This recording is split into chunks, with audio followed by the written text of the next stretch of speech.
Billy Knight was a legend in Pittsburgh, winning a state title at Braddock High School and becoming one of the best players ever to play at the University of Pittsburgh.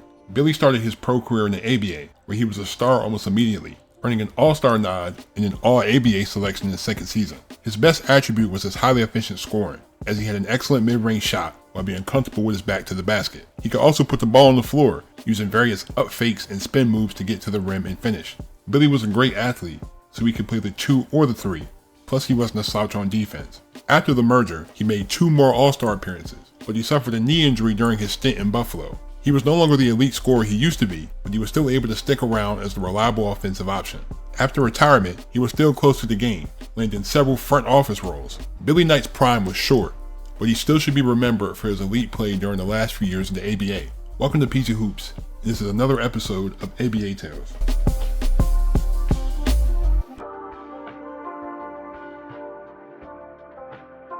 Billy Knight was born on June 9, 1952 in Braddock, Pennsylvania.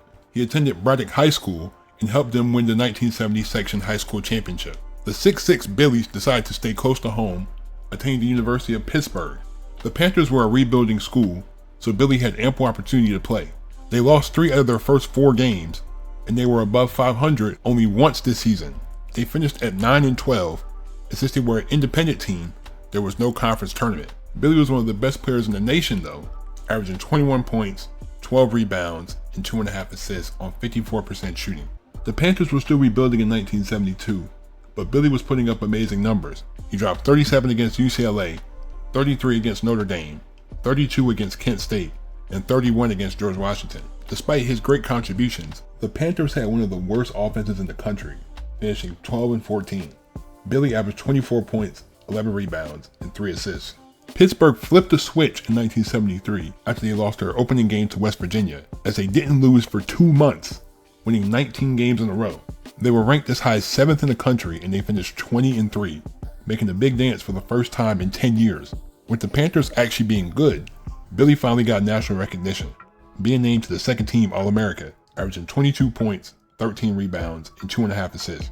Their first tournament game was against St. Joseph's, and while Billy had a rough night with 11 points and 7 rebounds on 5 of 16 shooting, the Panthers won in a low-scoring affair. Pittsburgh had a scare against Furman, sneaking out a narrow 3-point win, as Billy dropped 34 points and 7 rebounds on 12 of 20 shooting. The Panthers made the Elite 8, facing David Thompson and NC State. Pittsburgh was only down 6 at the half, but they ended up losing by 27. Billy had 19 points, 10 rebounds, and 4 assists in the loss.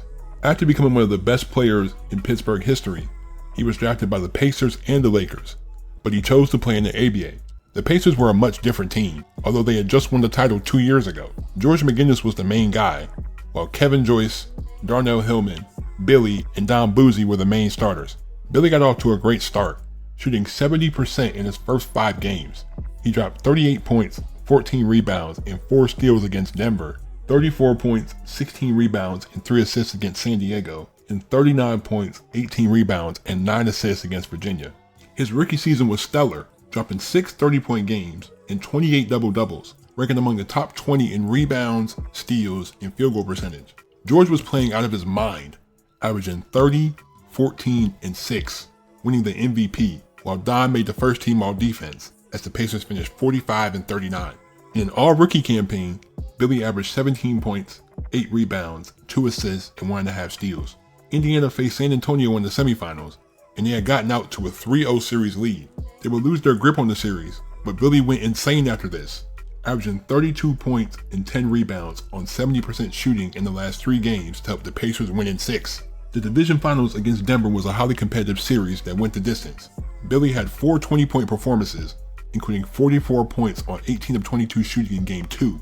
The Pacers won the closeout game on the road to clinch another trip to the ABA Finals, facing the Colonels.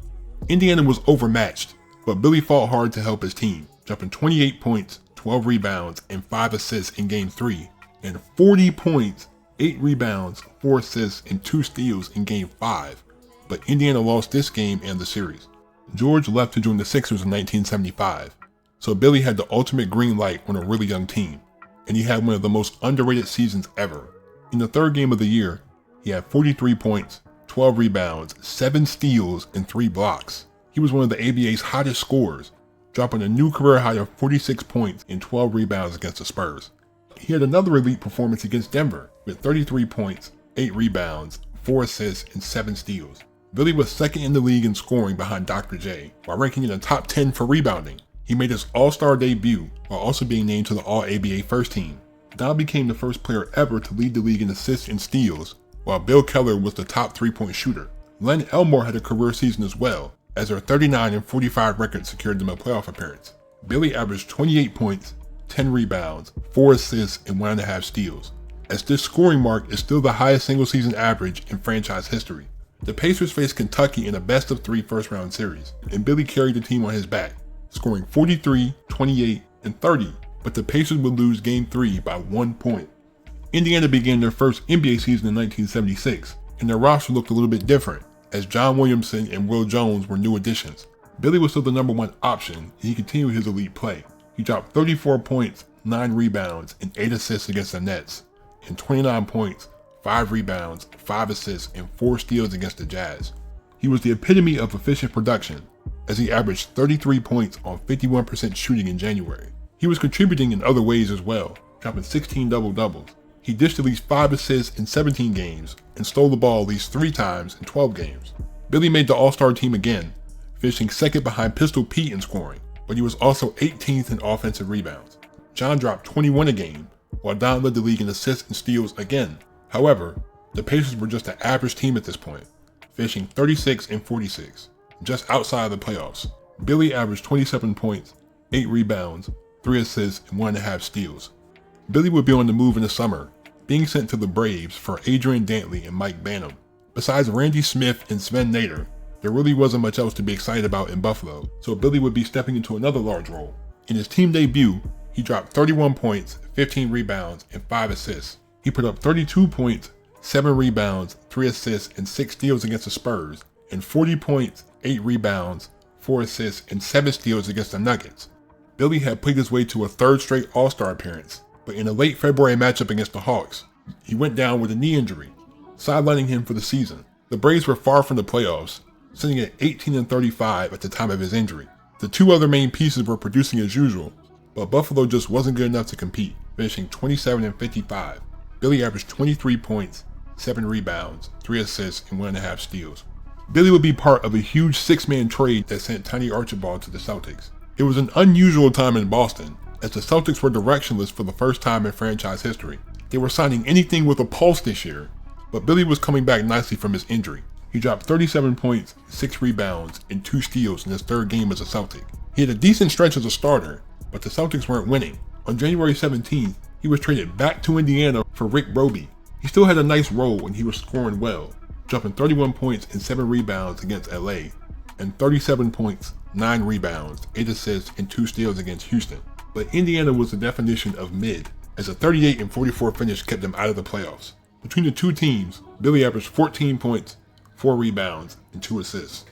Billy started 1979 as a reserve, playing behind Mike Bannum and Alex English. He was still solid, dropping 22 points, 8 rebounds, and 6 assists in the second game of the year, then dropping 20 points, 8 rebounds, 4 assists, and 4 steals the game after. He came out of nowhere on January 25th against San Diego with 44 points, 13 rebounds, 7 assists, and 4 steals. He wasn't as productive as he usually was, but he was still one of the most accurate shooters in the league. Mickey Johnson thrived, having the best year of his career, while 6 Pacers averaged double figures. But the team didn't get any better, missing the playoffs again at 37 and 45. Billy averaged 13 points, 5 rebounds, 2 assists, and a steal. He was a starter again as the new decade rolled around, and George McGinnis had somewhat recovered from his Achilles tear. On November 10th against Utah, Billy dropped 36 points and 10 rebounds on 12 of 18 shooting. The next game, he put up a career-high 52 points, along with 5 rebounds and 5 steals. 6 Pacers scored in double figures, but their defense was a lot better, with Dudley Bradley averaging 2 steals off the bench, making the second team all defense. Their 44 and 38 record secured their first playoff berth since they joined the NBA.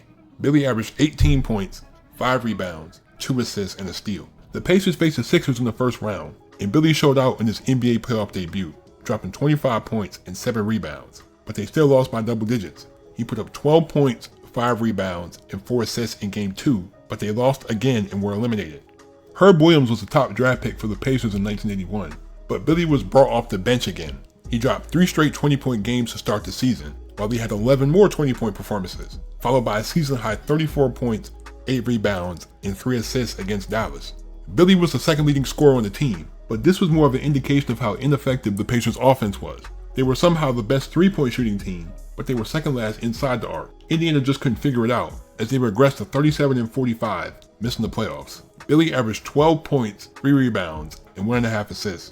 The Pacers drafted another Ohio State star in 1982 when they took Clark Kellogg. Indiana finally embraced the rebuild, so Billy was the starting 2-guard again. He dropped 28 points, 4 rebounds, and 9 assists on 11 of 14 shooting in the season opener. And while he was a little inefficient after this, he still put up his usual numbers. He averaged 20 points on 50% shooting in March, while also dropping back-to-back 40-point performances this month. Clark averaged 20 and 10 as a rookie, but he was the runner-up to Terry Cummings for Rookie of the Year. Herb was steadily improving as well, but the Pacers were far from competing, finishing 20 and 62. Billy averaged 17 points, 4 rebounds, and 2.5 assists. He was traded to the Knicks in the offseason, then to the Kings on the same day in exchange for Ray Williams. The Kings weren't that much better than the Pacers, but they did have Eddie Johnson, Larry Drew, and Reggie Theus.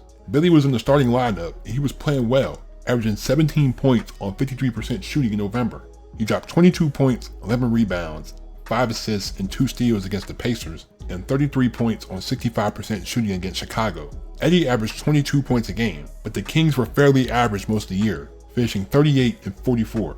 Billy averaged 13 points, 3 rebounds, and 2 assists, as the Kings managed to clinch a first-round series against the Lakers. Billy was a non-factor in this series, as an inefficient 10-point performance in Game 3 was the best part of an embarrassing sweep.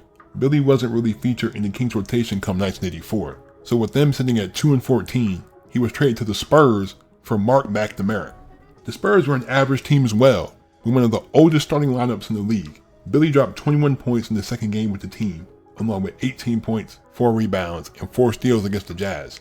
The Spurs were extremely reliant on their starters, as Alvin Robertson was the most productive reserve at just 9 points a game. They went 41 and 41, just barely making the playoffs. Billy averaged 6 points, 2 rebounds, and 1 assist as the Spurs faced the Nuggets. He was buried on the bench as Denver took the series in 5 games. Billy would go overseas after he was waived, playing in France for CSP Limoges. He officially retired after this season. After his basketball career, he was an assistant coach in Indiana for 2 years, before becoming the GM of the Vancouver Grizzlies in 2000. They won 46 games in 2 years before he was let go in 2002. Less than a year later, he was hired as the GM for the Atlanta Hawks. In 2004, he drafted Josh Childress over Luol Deng and Andre Iguodala. Josh would eventually leave the team to play in Greece. The next year, he drafted Marvin Williams over Chris Paul and Darren Williams, even though the Hawks desperately needed a point guard. In 2006, the Hawks still needed guards, but Billy drafted Sheldon Williams over Brandon Roy. He did redeem himself by drafting Al Horford in 2007. Billy would step down in 2008, saying that he left the Hawks in much better shape than they were when he took over. Although the Hawks' playoff appearance in 2007 was the only one of Billy's tenure, it was their first since 1999. Billy Knight's talent was evident early on, as he averaged 28 points and 10 rebounds as a sophomore, one of only 23 players in ABA or NBA history that averaged those numbers. He was really good when he got to the NBA as well, and even though a knee injury stole most of his athleticism, he was still a reliable scorer that could play any role.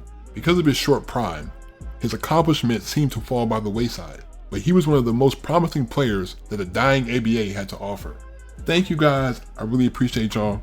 It seems like most people never talk about Billy Knight. They never talk about how good he was. Like, this dude was a beast, like he was nice. I really feel like because he got hurt so early into his career, I think that kind of took away most of the momentum that he had, because he could have easily been a 6, 7, 8-time All-Star in the league if he doesn't get injured, because he had that offensive game that was just unguardable. Dude was an amazing scorer. He was an amazing rebounder. He was a great player. Like, he was such a great player. But shout out to Billy Knight, one of the most underrated players ever, really. One of the best players that ABA really had. Really didn't get his shine because by the time he was really getting his stuff together, it was the merger and then he got hurt.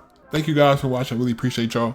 Leave a like if you enjoyed. Hit that subscribe button if you're new to my channel. Turn on my post notifications on if you haven't already. Thank you. Be safe. Stay on the grind. I'm out. Peace.